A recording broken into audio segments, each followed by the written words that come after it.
จ้าจะมาแนะนำวิธีการป้อนข้อมูลใส่ในบล็อกไวแพดที่ตาดินเนาะใส่โปรแกรมArcMapเนาะเป็นตัวป้อนตัวแตะตอนดินเนาะสิเป็นจะได้มาติดตามไปพร้อมกันเลยเนาะก็ยึดมัดเอาต่อเอาข้อมูลตอนดินเอามาก่อนเนาะอย่างข้อมูลตอนนี้เนาะเป็นตอนดินที่เราจะมาแตะเอาข้อมูลเขาในบล็อกไวแพดทีเนาะเขาข้อมูลเขาโอเคปกติคำสั่ง add picture นี่เนาะเพิ่ม picture ขึ้นมาหรือเอาข้อมูลเนาะเปิดแต้มตอนดิน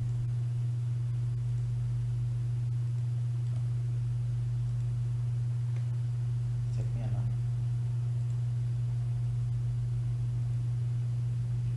สังเกตนะครับนี่เนาะ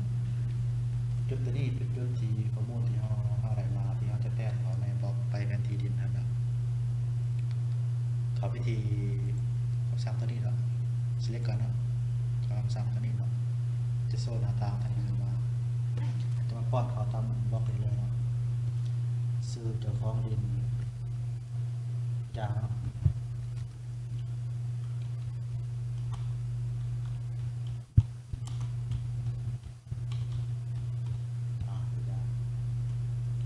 ตัวที่เกิดตัวอย่างใส่ที่12อย่างเนาะสัญชาติลาวอาชีพตัวอาชีพซื้อเนี่ยตัวนี้เนาะขั้นกรณีที่เป็นสินสมสารซื้อเนี่ยนะครับว่าเดี๋ยวก่อนจะถามเป็นกรณีสับเดิมที่จะได้พอดเนาะตัวอย่างกรณีสินสมสารเนาะ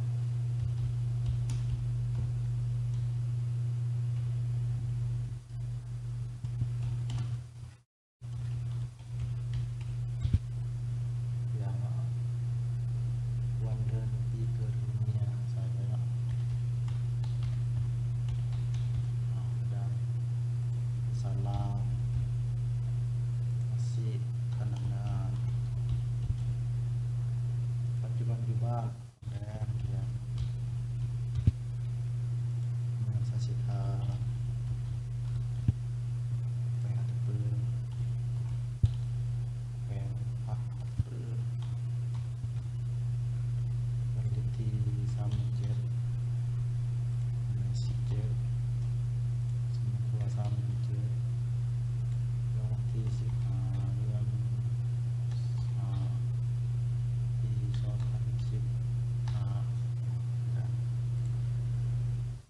เอกสารการถูกที่กับดินตอนนี้เกี่ยวกับการแนะนำดินเนาะได้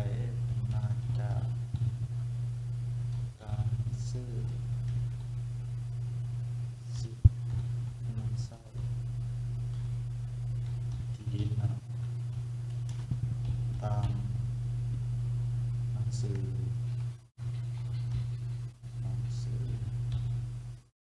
มอบกรรมสิทธิ์สภาพพื้นที่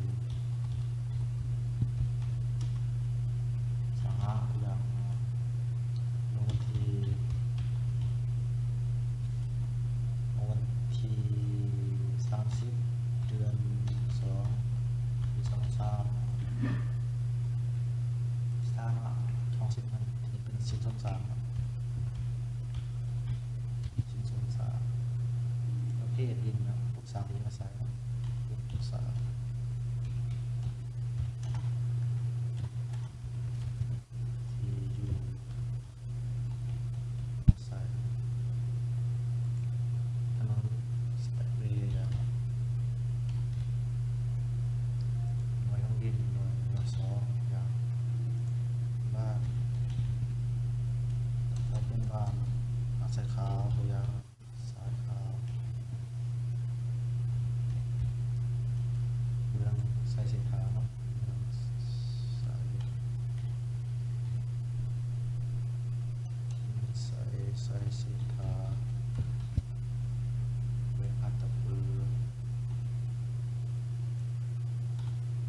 ติดอยู่ในนี้มีแต่2 ตอนเนาะแต่จริงๆแล้วมันจะมี3 ตอนเนาะมี3 ตอนที่เอาเข้ามาก็เรื่องพวกนี้เนาะแต่2 ตอนกดรีเฟรชดูเนาะถ้าทัดมาเน็ตมาเห็นเนาะ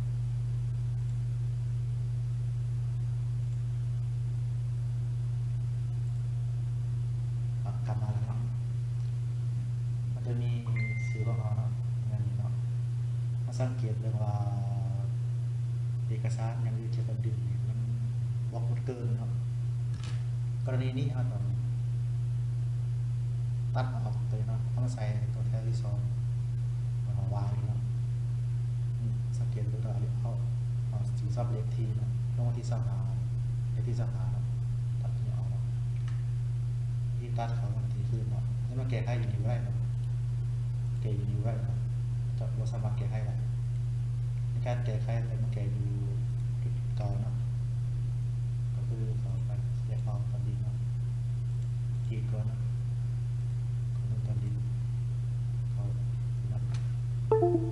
มันเป็นกระบวนการอะไรมาของดินผมเอาตัวเดิม25ออกไปเนาะเอาตัวเลขที่ขัดเอาเลยก็ได้เนาะไปของที่2เนาะบล็อกที่25ท็อปโนบอเข้าไป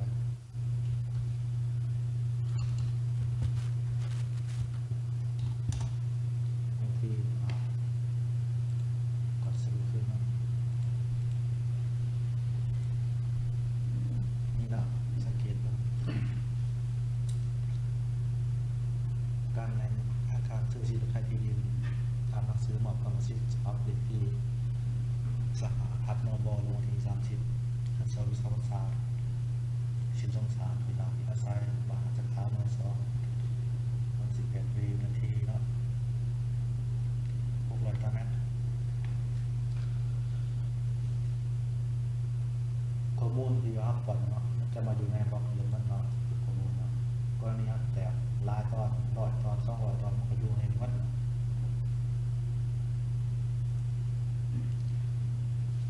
จากต่อไปเอาที่ต่อไปจะเป็นวิธีการกดเซ็ตเรื่องข้อมูลนะว่ามันถูกต้องหรือซื้อนามสกุลวันเดือนปีเกิดต่างๆเนาะว่ารู้สึกว่าถูกต้องครบเนาะมีแต่มารัดแขนตอนดินเนาะ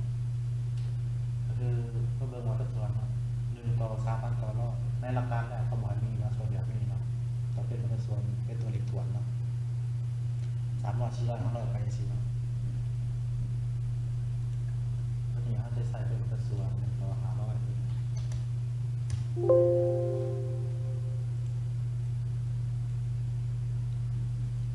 1 ต่อ 500เหมาะสมมากถึง1 ต่อ 500รัดแก้สี1 วันนี้สีนะโนสีขอบน้ำเสริม1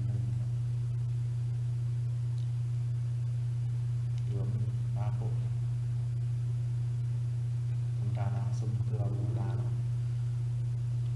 การเพิ่มจุดตัวจุดเนาะการย้อนจุดเนี่ยมันจะมาเพิ่มจุดนี้เนาะแอดจุดเข้ามาเนาะเพิ่มจุด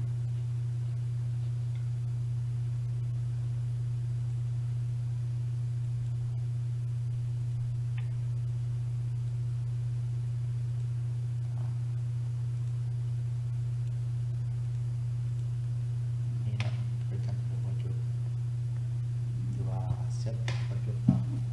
ต่อไปเราจะมาตกแต่งเส้นทางแต่งต่างๆเนาะคือต่อไปเส้นทาง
จอด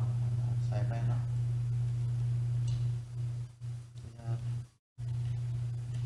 ก็สายคำ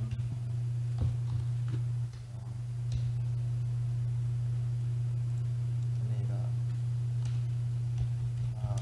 ทำก้อนก้อนตัวนี้ก็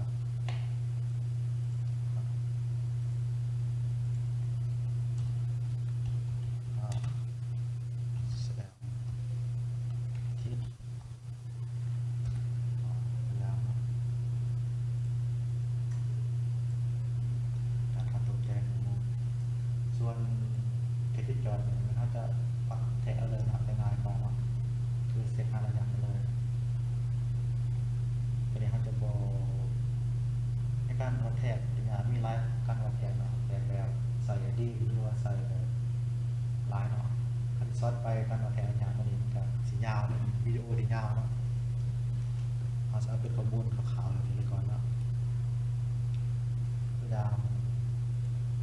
ตัวนี้เป็นจุด A นะจุด A ตัวนี้จุด B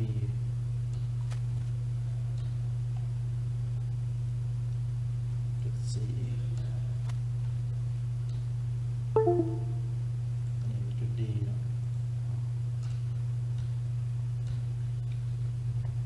จะได้ข้อมูลเนาะ C จุดตกแต่งได้จุด AB มีอะไรอย่างอะไรครับมาแก้ไขเนาะตัวอย่างว่า AB มีอะไรอยู่3.50 AB BC 30แล้วนะ AC เดี๋ยวจะได้ขึ้นแล้ว AC มีระยะอยู่3 เมตร 50ระยะละA ที่ A นะ30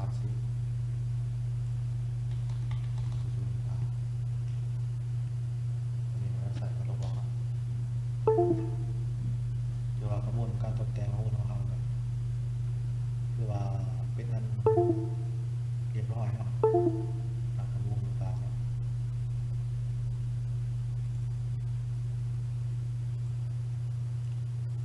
จะมีหนังสือของแต่ละคนละคน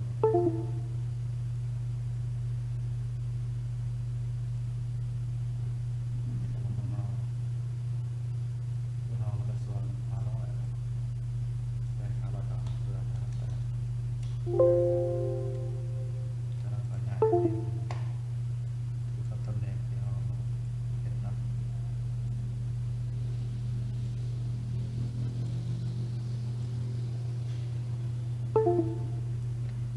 เขาก็สามารถปิ้นได้นะเขาสร้างปิ้นได้เลยเนาะ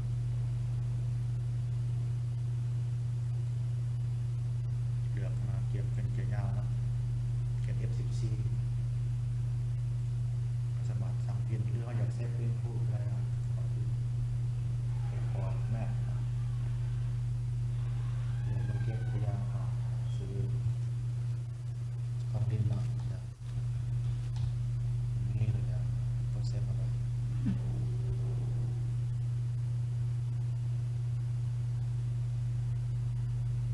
มันจะได้ออกมาเป็นรูปเนาะไฟล์รูปอย่างนะข้อมูลโต้อัตราโต้นะนี่มันนำเอารูปที่นี่ไปพิมพ์ได้เนาะที่ความละเอียดสูงเขียนชัดเจนจากข้อมูลนะสมมติถ้าเก็บมาหลายตอนข้อมูลตอนนี้ของเรามันจะมาอยู่ในนี้วันเนาะถึง23 ตอนก็มาเห็นหลอดตอนภายในเดือนหรือว่าปีหนึ่ง1,000 ตอนเราสามารถปิ้นลิสต์ปิ้นต่างๆเอาอะไรเนาะเราต้องใช้วิธีก่อนเลือกที่จะเก็บเนาะตัวอย่างเก็บไว้2 ดีพิมพ์ซื้อใช้ซื้อตัวนี้เป็นเทคเนาะ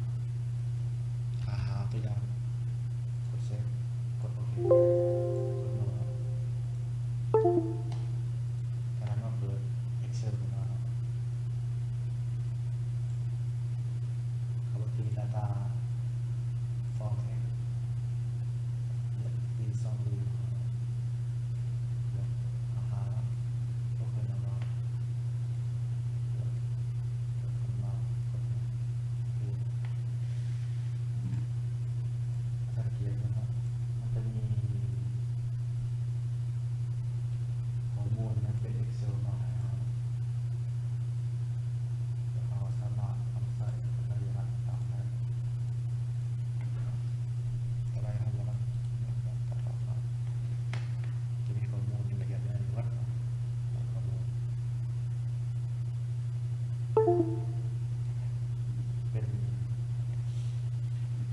ยึดรายชื่อว่าได้เนาะเป็นสิทธิข้อมูลกับข้อมูลเพิ่มขึ้นและเกิดขึ้นใน